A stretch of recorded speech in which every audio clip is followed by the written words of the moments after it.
આપ જાણો છો અહીંયા રોજનો મારી પાસે 9 થી 10 લાખ રૂપિયા આવે છે. આ તમે બેઠા હતા અને 5 લાખ રૂપિયા આવ્યો અને તમે જ વિડીયો ઉતાર્યો અને પાછા સુપરી કર્યા. આવા મારી પાસે રોજના 10 થી 11 લાખ 15 લાખ આવે છે. ભૂવા ભરાડી બધું અમે કરી લીધું, કાંઈ અમારે અંત ન આવ્યો. આ મોગલમાં દઈએ સારું થયું, બાપર દઈએ. કાંઈ તમને 50 વર્ષે દીકરા દિવસ કોઈ ચમત્કાર નથી, પણ વિશ્વાસ. મિત્રો, સ્ક્રીન ઉપર મારી ડાબી બાજુ જોઈ શકો છો કે મોગલધામ કબરાવ પરમ વંદનીય ચારણ ઋષિ આજે સંવાદની અંદર મિત્રો આપણી સાથે જોડાયેલા છે. 2 વાણીરૂપી પુષ્પો. બાપુ, ખૂબ ખૂબ કાર્યક્રમમાં સ્વાગત છે તમારું. બાપુ વારંવાર આવતા હોય છે, કોઈ ટીઆરપી માટે નહીં, વ્યૂ માટે નહીં, પણ અમારો કહે ને કે અંતરનો હૃદયો રાજીપો અનુભવે ને એ માટે વારંવાર આવીએ છીએ. કંઈક હળવાશ મળે, 2 વાણીરૂપી પુષ્પોથી આ આત્માને શાંતિ મળે, એ માટે વારંવાર આવવાનું થાય છે. બાકી તાજેતરમાં અનેક વિવાદો, કોઈ પણ ધામો હોય તો ધામો ઉપર વિવાદ વારંવાર થતા હોય, કોઈ પણ જોવાનું ચાલુ કરે તો પણ વિવાદો થતા હોય છે. પણ અહીં શ્રદ્ધા અને ભાવથી આવે છે, ચમત્કાર નહીં પણ વિશ્વાસ. આ શબ્દ બાપુ મને ગમે છે અને એ વારંવાર એક હેચાણ અહીં દોરીને લઈ આવતો હોય છે. બાપુ, ખૂબ ખૂબ સ્વાગત છે. અને જ્યાં નેહડો હોય, માનું ધામ હોય, જ્યાં સંતોરૂપી મેળાવડા, હરદેવસિંહ કાર્યક્રમમાં વાત કરતો હોય કે કોઈ ઉત્સવ કે એવો શબ્દ અમે નથી વાપરતા, કે પ્રાચીન શબ્દ છે સંતોરૂપી મેળાવડા. એનો જો મર્મથી એક થોડીક વાત કરું કે જ્યાં સમાજના 18 વર્ણનું હિત સમાયેલું હોય ને એ શબ્દને સંતોરૂપી મેળાવડા, આ સંતોનો શબ્દ છે. અને અહીં મોગલધામની અંદર મિત્રો આવા કાર્યક્રમો થતા હોય. અને તાજેતરમાં નવાહન જ્ઞાન યજ્ઞ એટલે કે આપણે કહીએ છીએ કે મહાભારતનો જ એક પંચમ યોગ જેને કીધો છે, તેનું વિસ્તૃત મારે થોડી વાત કરવી છે. અને આ મોગલધામ ખાતે એ કથા યોજાવા જઈ રહી છે અને સાથે સાથે તૃતીય સમૂહ લગ્ન ઉત્સવ એ પણ ઉજવવા જઈ રહ્યો છે. સૌ પ્રથમ બાપુ આ મુદ્દા ઉપર વાત કરીએ છીએ કે સંતોરૂપી મેળાવડા, કે જે કાર્યક્રમ હમણાં તાજેતરમાં ચોથા મહિનાની અંદર પવિત્ર માસ છે અને જે કાર્યક્રમો યોજાય છે, પ્રથમ તો કયા કયા કાર્યક્રમો યોજાય છે અને આનો હેતુ શું, ત્યાંથી શરૂ કરીએ. વાહ, પહેલાં તો આપણે મામા ખૂબ ખૂબ, કારણ કે આપણે મામા ભાણેજનો આદિ અનાદિથી જેને કોઈ નાતો છે, આદિ અનાદિથી નાતો છે. કારણ કે તમે અહિનાગે જેને કહેવાય, આદિ આવડને જેને જવતલ હોમાય છે, આહિર કહેવો હોય છે.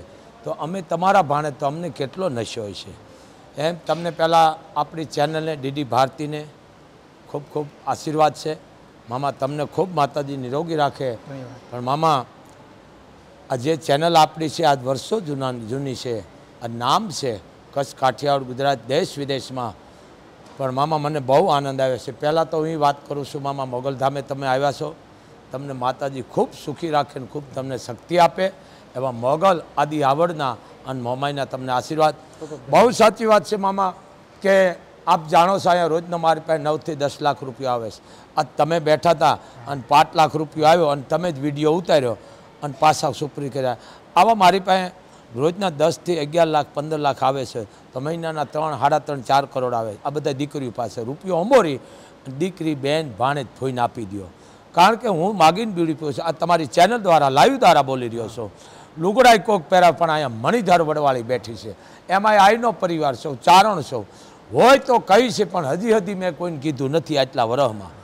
તો મામા, અહીંયા મારે મહાભારત યજ્ઞ કથા, ઘણા એમ કહે છે કે બાપુ મહાભારત આ ખરેખર બોલવું પાપ છે. જેને કંઈ ખબર નથી, મહાભારત વચાતું છે કે વચાય તો અધૂરું મુકાય, આ બોલવું જ પાપ છે. મહાભારત શબ્દ મારા ને તમારામાં છે. બીજી વાત, મારા ને તમારામાં છે કે મોગલધામે ભાગવત વચાઈ ગયું, દેવી ભાગવત વચાઈ ગયું, શિવ પુરાણ વચાઈ ગયું, રામાયણ 9 દિવસની પારાયણ વચાઈ ગઈ, 151 મહાકુંડી યજ્ઞ પણ અહીંયા થઈ ગયો. લગ્ન 35 દીકરીઓના થઈ ગયા, 51ના થયા અને પાછી 31 દીકરીઓના લગ્ન થવાના છે. એમાં અત્યારે દાતારોનો ખૂબ ધોધ છૂટ્યો છે. અમને જોવે કે આટલું દેવું, એમ કહે છે કે બાપુ તમે તો દીકરીઓ માટે ભીખ માગો છો, તમને અમે બેઠ્યું છે, તમારે કાંઈ નથી કરવું. કારણ કે બાપુ તમે ધારો તો મહિના અહીંયા 100 દીકરીઓ પરણાવો એટલો રૂપિયો આવે છે. પણ બાપુ આજ કોઈ પણની ગરીબ ઘરની 18 વર્ષની દીકરીઓ અહીંયા પ્રભુતાના પગલાં મૂકવાની છે અને ખૂબ પ્રાપ્ત થાય છે દીકરીઓનો. કરિયાવરનો હું એક વાત કરું, એમ કીધું કે 20,000નો બેડ છે. બેડમાં મને ન ખબર પડે, બેડને એટલે શું કહે, પલંગ 20,000નો. તો આ દીકરીઓ કેટલી ભાગશાળી, ખાલી પલંગ જ એનો 20,000નો આવે દીકરીનો. તો બીજી વસ્તુ શું નહીં, ઘણું આવે છે. પણ દેનારને મોગલ સુખી રાખે એવી 31 દીકરીઓના લગ્ન છે.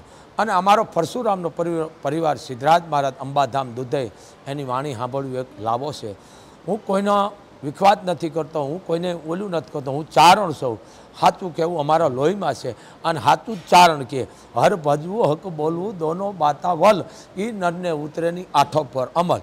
તો 9 દિવસની મહાભારત યજ્ઞ કથા કે ભગવાન કૃષ્ણ 2 દળ હામાં ગોઠવાઈ ગયા અને મધ્યમમાં રથ ઊભો રાખ્યો અને કૃષ્ણને જેને કહેવાય શબ્દ આપ્યા, જે સમજણ આપી, સમજાયો પુષ્પરૂપી એ આ ગીતા મહાભારત. કારણ કે મહાભારત વાવન ગીતા નીકળે એમ મહાભારત મહાન પાત્ર છે. પણ હવે માણસને કોઈ ખબર નથી પડતી. આ કોણ બોલે ન ખબરી હોય માણસ એને ખબર. હવે મહાભારત એનો શબ્દ મહાભારત મારે તમારા ઘરમાં છે. સવારમાં ઉઠીને તમે નાહી ધોઈને માતાજીના ધૂપ દીવા કરો, સવારે જાગીને ધરતીને ઓમ નમો શિવાય કુળદેવીના નામ લ્યો એટલે અહીંયા સમજી લેજો એ સત્યુગ છે, અહીંયા રામ છે, અહીંયા કુળદેવી છે, ભવાની છે. પણ ઉઠતા હોય હાવ હાવ કરો તો સમજો આ મહાભારત છે. પણ માણસ સમજતું નથી. મહાભારત આમાં છે. તમારો આહાર શુદ્ધ તો રામાયણ છે અને આહાર તમારો બગડ્યો તો એ મહાભારત. કારણ કે ખરાબ ખાવ તો વિચારો ખરાબ આવે. એક જ વસ્તુ કે વ્યસન એક કરતા હોય તમે તો પછી સારું ન બોલો.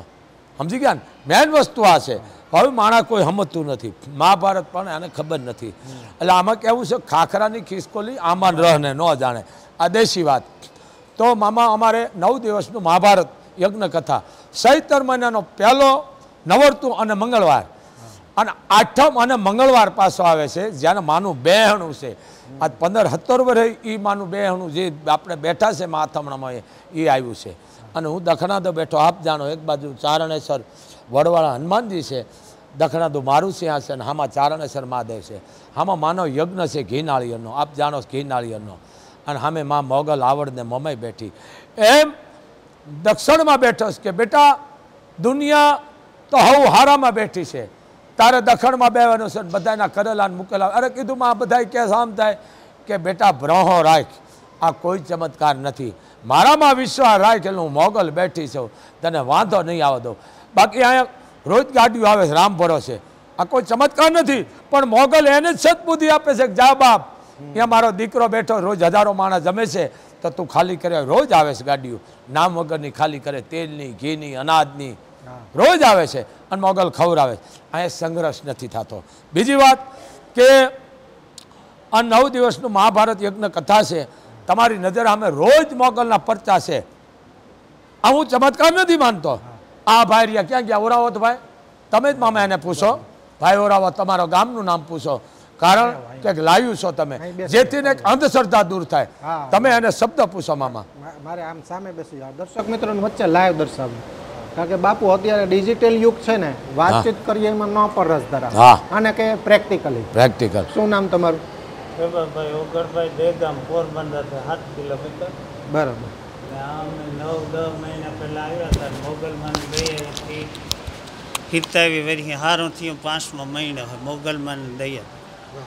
પોરબંદર મેર છે, મેર હે સુંડાવદરા મેર. કેટલો આનંદ થાય. બહુ આનંદ. મોગલમાની દયા નકર અમે દુનિયા રખડે ના છેલ્લે આવ્યા. જ્યાં સિંધેના ગાતા ભૂવા ભરાડી બધું અમે કરી લીધું. કાંઈ અમારે અંત ન આવ્યો. આ મોગલમાની દયા અહીંથી સારું થયું. બાપરની દયા. ખૂબ ખૂબ ધન્યવાદ.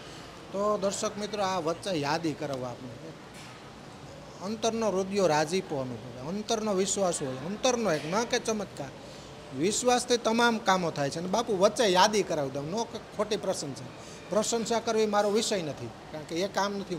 પણ એક વચ્ચે હું જોઉં, હું આરતીમાં આવું છું.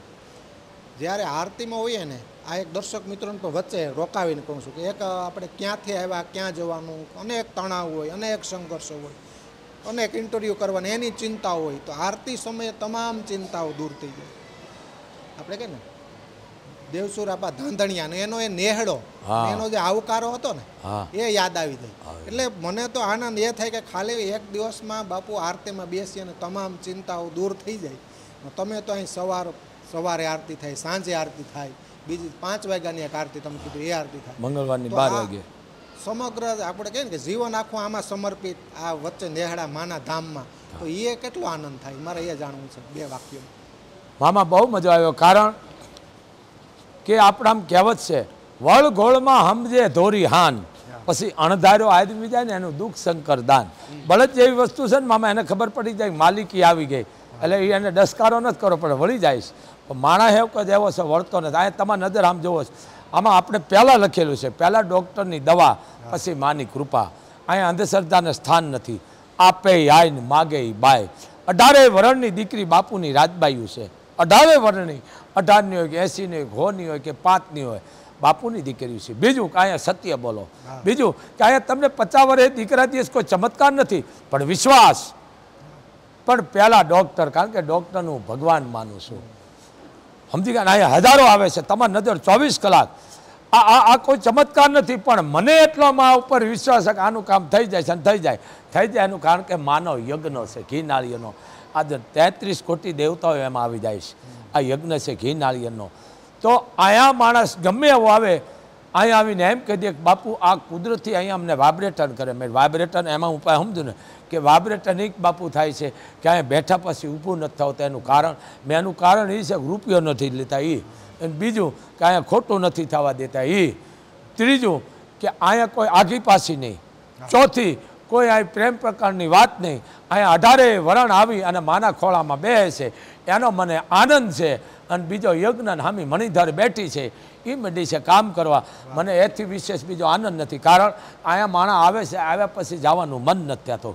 આ તમારી નજર આવે, આ તારા મામો છે, મેર છે, મારો મામો છે, 27 વર્ષે હારા દિવસો એ. કારણ કે માણા બધું જાય માં, ઓલું કેવું ગરજુ નકલ ન હોય. ભુવાન ભારાડી ભોપા હું વિરોધ નથી કરતો, હાથા ભુવાને વંદનીય છે, પણ આ કેટલું દુઃખી છે. આ એક ધંધો લઈને બેઠા છે વચ્ચે બાપુ